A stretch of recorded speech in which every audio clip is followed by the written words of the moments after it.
오늘 우리가 읽어가는 말씀 누가복음 17장입니다. 이 17장의 내용, 우리가 읽은 말씀의 내용들을 좀 중심으로 살펴볼 텐데요.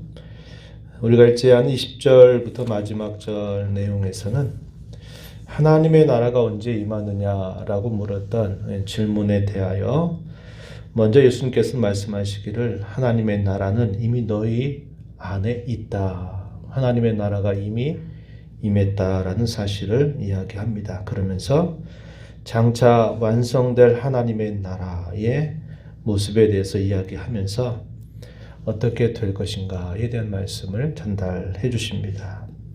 오늘 우리는 1절로부터 19절 내용을 중심으로 해서 새해를 시작하면서 우리가 이 안에 이 마음에 우리 마음 속에 이런 말씀의 교훈들을 또 마음에 새기면서 또 힘있게 이 한 해를 걸어갔으면 좋겠다 하는 생각을 해봅니다. 오늘 우리가 읽은 말씀 1절로부터 4절 먼저 내용에 보면은 실족하게 하는 일, 그리고 죄를 범하게 될 때 또 그 죄를 용서하는 일들에 대한 예수님의 가르침을 전달해 주고 있습니다. 실족하게 하는 일, 내가 하는 어떤 행동이나 어떤 것들이 다른 사람으로 하여금 죄를 범하게 만들고 신앙에서 미끄러지게 만드는 일, 이걸 두고 실족하게 한다, 이런 표현을 사용합니다. 그렇게 하는 일은 없는 게 좋은데 그런 일들은 필연적으로 일어날 수밖에 없다, 이렇게 말씀하시면서 그렇게 하는 사람은 화가 있게 될 것이다, 예수님 그렇게 말씀하십니다. 우리가 이 땅에 살아오는 동안 그런 일들이 심심치 않게 벌어집니다. 나는 악한 의도나 나쁜 의도가 없이 말하고 행동한 것이 때로 어떤 사람에게는 그것이 시험거리가 되고 또 어떤 사람에게는 그것이 죄를 범하게 하는 부분들이 생겨나게 됩니다. 그것이 오해 때문에 그렇게 될 수도 있고 전혀 의도치 않게 우리의 의도와 상관없이 또 그렇게 되는 경우들도 있다는 겁니다. 물론 의도를 가지고 다른 사람으로 하여금 죄에 빠지게 한다든지 올바르거나 죄악된 것에 다른 사람을 끌어들이는 이런 일들은 더더욱 말할 것이 없을 것입니다. 그러나 의도하지 않고도 이런 일이 생길 수 있다, 이런 사실들을 우리는 늘 살아오면서 경험을 하게 돼요. 그래서 이 한 해를 우리가 살아가면서 하나님, 이 한 해를 사는 동안에는 제가 말하고 행동하고 하는 것들이 다른 사람에게 어떤 면으로든지 도움이 될지언정 제가 하는 일들로 인해서 다른 사람에게 시험거리가 되거나 다른 사람에게 죄를 범하게 만드는 것이 되지 않도록 해달라고 기도하고 힘써 살아가야 할 분명한 이유가 있게 되는 겁니다. 자신으로 인해서 다른 사람이 실족하게 되는 일, 그런 일이 없어야 된다 하는 것을 예수님 말씀하시고, 또 한편으로 상대방이 죄를 범하게 될 때는 어떻게 하느냐, 형제가 죄를 범하게 되거든 경고해라, 그리고 회개를 하게 되거든 용서하라. 다른 사람이 나에 대해서 뭔가 잘못을 하고 잘못했다고 말하게 될 때에는 용서하라, 이런 말씀을 예수님이 해주시게 됩니다. 뭐라고 비유적으로 말씀하시냐면 7번이라도 그렇게 하면 7번이라도 용서해 주어라, 이런 말씀을 하십니다. 우리가 다른 복음서에 보게 되면 70번씩이라도 그렇게 용서해 줘라, 예수님 그렇게 말씀을 하신 바가 있죠. 이런 말씀을 하시면서 주님이 중요하게 여기시는 것은 하나님을 섬기는 공동체들은 거룩해야 된다라는 사실들을 가르쳐 주고 있어요. 그리고 이러한 문제들을 잘 다뤄가는 것이 대단히 중요하다는 겁니다. 사도 중에 사도들이 이 말씀을 듣고서는 어떻게 그렇게 할 수 있을까라고 생각을 했을 겁니다. 그래서 이건 믿음이 없이는 이렇게 할 수 없겠구나 생각을 했는지 우리에게 믿음을 더해달라라고 예수님께 요청을 드리게 됩니다. 우리가 읽은 말씀으로 한번 가서 보시면은 5절에 표현되어 있죠. 사도들이 주께 여짜오되 우리에게 믿음을 더하소서, 믿음을 더해달라라고 요구를 한 겁니다. 우리가 어떻게 그렇게 할 수 있을까요? 그걸 생각해 봤을 때 아마 이러한 믿음이 깊지 않고는 그렇게 할 수 없을 것이다 생각을 했던 것 같습니다. 믿음을 더해달라고 요구했더니 예수님이 이렇게 대답을 하셨어요. 너에게 겨자씨 하나일 만한 믿음이 있다면 이 뽕나무더러 명령해서 여기서 뽑혀서 바다 가운데 심겨라 해도 그것이 그대로 순종하게 될 것이다. 이것은 당시 속담 같은 이야기를 표현하는 겁니다. 그 믿음이 큰 능력을 동반한다라는 사실을 이야기해 주는 표현입니다. 우리가 갖는 이 믿음은 믿음의 양의 문제가 아니고 그 믿음의 질의 문제라는 것을 우리는 꼭 생각해야 합니다. 이 말은 무슨 말이냐면 순수해야 된다 이 말이에요. 순수해야 된다. 믿음이 깊지 않더라도 그 믿음이 순수하다면 거기엔 반드시 하나님의 능력이 동반될 수 있다라는 사실을 예수님이 이 대답을 통해서 말씀해 주시게 됩니다. 우리 이런 예들을 성경을 읽으면서 많이 찾아보게 되죠. 예를 들면 백부장의 믿음. 예수님이 이만한 믿음을 내가 찾아본 적이 없다라고 공공연하게 칭찬하셨던 이야기를 우리가 잘 알죠. 백부장은 자기가 가지고 있는 직업의 원리를 따라서 하나님이 나의 진정한 상전이 된다면, 예수님이 나의 진정한 상전이 된다면 명령만 내려도 굳이 손이 닿지 않고 방문하지 않아도 그 명령에 반드시 이루어지게 될 것이다 라고 그는 대답했어요.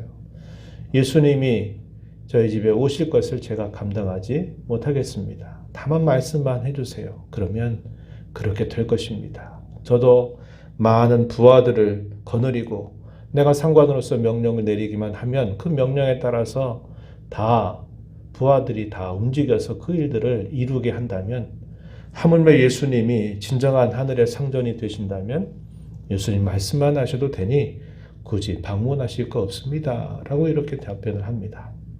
실제로 어떻게 됐나요? 예수님 방문하지도 않았지만 그 말이 떨어지기가 무섭게 이미 그의 종이 나음을 입게 되었다라고 이야기를 해주고 있어요. 복음서에는 이런 수많은 예들을 담고 있습니다. 예수님에 대하여 깊이 알고 많은 것들을 다 알아서가 아니었어요. 그러나 그 믿음이 순수하고 참되게 그렇게 된다고 하는 믿음만 있으면 많이 알고 깊이 알지 못해도 우리 하나님은 그에게 능력을 더해 주셔서 그의 질병을 치유하시거나 하시는 일을 끊임없이 베풀어 주셨던 거예요. 오늘 우리가 읽는 말씀 가운데 11절 이하로부터 19절에 등장하는 10명의 나병 환자들이 예수님을 향해서 선생님, 예수 선생님, 우리를 불쌍히 여겨주세요 라고 예수님께 요청을 했다 그러죠. 그랬더니 예수님이 대답하시기를 뭐라고 말하냐면 너희 몸을 제사장에게 보여라 이렇게 답변을 하셨어요. 그래, 너희 병을 내가 낫게 해준다 라고 말씀하신 게 아니라 그 다음 결과를 얘기하신 거예요. 나병 환자가 되면 무리들 가운데 격리 생활을 해야 되죠. 그런데 그 나병에서 깨끗하게 치유를 받게 되면 제사장에 가서 자기 몸을 보여서 그것이 나병으로부터 치유됐다는 것을 확인하게 되면 다시 가족에게로 또 이스라엘 공동체로 다시 돌아가도록 해주는 마지막 절차가 있었던 거예요. 그때 예수님께서 말씀하시기를 제사장의 몸을 보여라 그랬더니 그 말을 따라서 10명이 가다 보니까 가는 도중에 자신들의 병이 깨끗해진 것을 확인하게 된 겁니다. 그러던 중에 이방인 출신의 한 사람이 예수님께로 급히 와서 예수님, 제가 이렇게 깨끗하게 됐습니다. 그러면서 하나님께 영광을 돌리고 예수님께 감사하다라고 그의 발 앞에 엎드리게 되는 모습이 나타나죠. 이런 경우에도 마찬가지입니다. 그들의 믿음이 깊어서가 아니었어요. 순수한 겁니다. 그 믿음이 진실하고 순수했기 때문에 예수님은 그들의 간구를 들으시고 그들의 질고를 치유해 주신 능력을 베풀어 주셨던 겁니다. 오늘 우리에게 이런 믿음이 필요해요. 하나님을 깊이 알아가는 것도 우리는 끊임없이 알아가는 일에 힘을 기울여야 되지만 우리가 갖는 그 믿음의 성격이 이런저런 복잡한 많은 생각들, 의심들, 또 뭔가를 셈해보고 계산하고 하는 그런 모든 것들을 다 벗겨내야 합니다. 우리의 믿음은 순수해야 돼요. 진실해야 됩니다. 그것이 중요하다는 거예요. 그래서 오늘 우리가 이 말씀을 보면서 이 한 해 동안에도 이러한 믿음을 가지고 순수하고 진실하게 하나님을 섬겨가고 그런 믿음을 가지고서 하나님의 은혜를 경험하는 그런 해가 되도록 힘써 나가는 자세를 가져야겠다 하는 겁니다. 이어진 말씀 가운데 예수님이 또 한 가지 이런 말씀을 하세요. 종이 어떤 일들을 하고서 돌아왔다 그래서 주인이 그 종에게 아이고 와서 식사 자리 와서 여기 앉아서 먹어라 이렇게 말하는 주인이 없다. 그 종은 주인의 먹을 것을 또 챙겨 주고 난 다음에 그 종은 먹는 것이 마땅하다. 이것이 자연스러운 질서다라고 이야기하면서 항상 자신에 관하여서는 충성스러우면서도 무익한 종으로 자기 자신을 여기는 자세가 필요하다. 이런 말씀을 예수님이 하시게 됩니다. 10절 말씀으로 가서 보면은 이렇게 말하죠. 이와 같이 너희도 명령받은 것을 다 행한 후에 이르기를 우리는 무익한 종이라 우리가 마땅히 해야 할 일을 한 것뿐이다 라고 그렇게 말할 것이다. 예수님 이렇게 말씀을 하십니다. 하나님 앞에서 그분의 은혜와 또 그 하나님 앞에 서 있는 자기 자신, 우리 자신의 그 신분에 대한 정확한 인식이 있게 되면 우리가 겸손해질 수 있고 충성스러운 종이 될 수 있습니다. 그러나 그것을 알지 못하면 자기가 뭔가를 했다고 자랑거리로 삼거나 또 그걸 가지고 뭔가 보상 심리를 가지고 내가 이거 했으니까 하나님 더 많은 것으로 내게 주세요 라고 말하는 그런 잘못된 신앙을 극복할 수 있게 되는 겁니다. 우리가 새해를 또 시작하면서 하나님 앞에 이러한 삶을 살아가게 되기를 마음에 다짐하고 기도하고 힘써 나가는 삶이 되기를 바랍니다. 충성스러운 종, 그리고 늘 주님 앞에서는 늘 겸손하고 한 태도를 가질 때 이것이 우리 주님을 섬겨가는 좋은 신앙의 자세임을 우리가 이 말씀을 통해서 배웁니다. 오늘 몇 가지 이야기를 했어요. 나로 인하여 다른 사람이 실족하게 되는 일이 없도록 하자. 다른 사람이 내게 찾아와서 내게 어떤 죄를 범했을 때 용서를 빌거든 언제든지 너그러운 마음으로 용서해 주는 삶을 살아라. 참되고 순수한 믿음, 그것은 하나님의 능력을 동반하게 된다라는 것을 배우고 충성스럽고 무익한 종이다라는 그런 마음을 갖고 우리가 무엇인가 신앙으로 뭘 했다고 하는 것을 가지고 자랑거리로 삼거나 하나님과 셈법을 가지고 보상 심리를 바라는 그런 식의 태도를 버리고 늘 겸손하게 순종하는 자로 살아가는 저와 여러분이 되기를 진심으로 바랍니다. 하나님 아버지 감사합니다.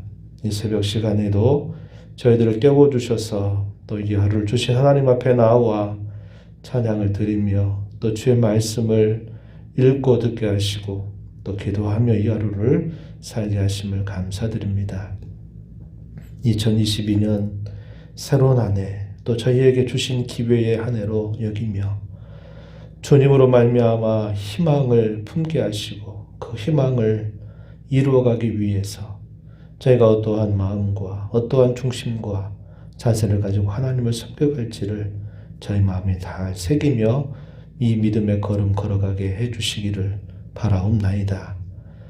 저희 자신의 말과 행실로 인하여 다른 사람이 실족하게 되는 일이 없도록 늘 조심하게 하시고 다른 사람이 저희들에게 죄를 범해서 그 죄를 용서를 구할 때에는 언제든지 너그러운 마음으로 용서해주는 마음을 갖고 살게 하시기를 바라옵나이다. 충성스러우면서도 주님 앞에 종된 자세를 언제나 잊지 않게 하셔서 교만하지 않게 하시고 보상 심리를 따라 신앙생활을 걸어 하지 않도록 인도하시며 겨자씨 하늘만한 작은 믿음이 있어도 그 믿음이 진실하고 순수하다면 하나님의 능력을 동반하게 된다고 하는 사실들을 기억하고 무엇보다도 진실하고 순수하고 깨끗한 신앙으로 주님을 섬겨가는 저희가 되게 하시기를 바라옵나이다. 은혜의 보호자 앞에 나와서 아버지의 은혜를 간절하게 구하는 심령들을 용납하시고 간구에 귀를 기울여 주시고 응답해 주시기를 바라옵고 예수님 이름으로 기도하옵나이다. 아멘.